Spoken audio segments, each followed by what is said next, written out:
नमस्कार मंडळी. व्हिडिओ बनवण्याचा संदर्भ असा होता की गावी चाललो होतो आणि गावी जात असताना पाटसच्या पुढे एक तळं आहे.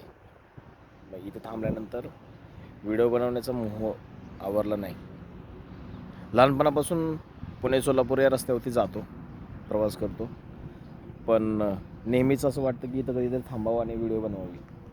पण आज असं वाटलं की थांबूयाच आणि मग डिसिजन घेतलं की आज इथं एक व्हिडिओ बनवायची. तर व्हिडिओ बनवायची तर कशावरती बनवायची? काहीतरी टॉपिक असा असावा जो सर्वांच्या जवळचा असावा किंवा सर्वांना हवा हवा असा असावा. तर सहज जात असताना लक्षात आलं की आपण आता 30 वर्षाचं झालो आहे. 30 वर्षाचं झालो आहे, तर असे माझ्यासारखे बरेच मुलं असतील, मुली असतील की ज्यांचं वय 30 झालं आहे. त्यांच्यासाठी हा व्हिडिओ बनवायचा होता. मग बनवायचं काय किंवा सांगायचं काय?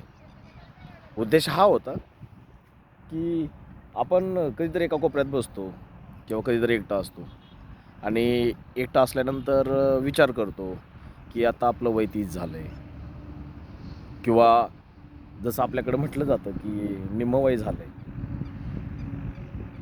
मग 30 वर्ष झालेत किंवा 30 वर्षाचं वय झालं आहे. मग ज्यावेळेस आपण आपल्या लहानपणाकडं बघतो किंवा मागे वळून बघण्याचा प्रयत्न करतो, तर त्यावेळेस असं जाणवतं की खूप काही करायचं होतं, पण ते करायचं राहून गेलं.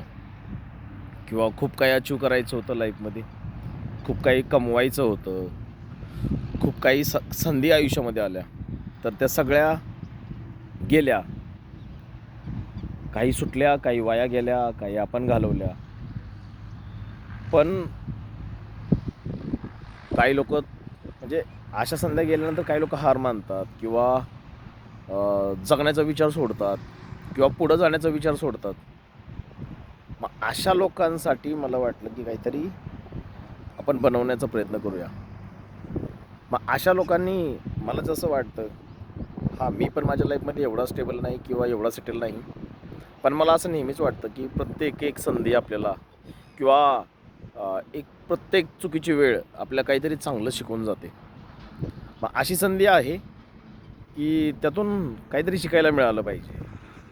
वय 30 झालं आहे, लोकांना असं वाटतं किंवा मुलांना मुलींना असं वाटतं की आता आपण आपल्या आयुष्यामध्ये काहीच नाही करू शकत पुढं जाऊन.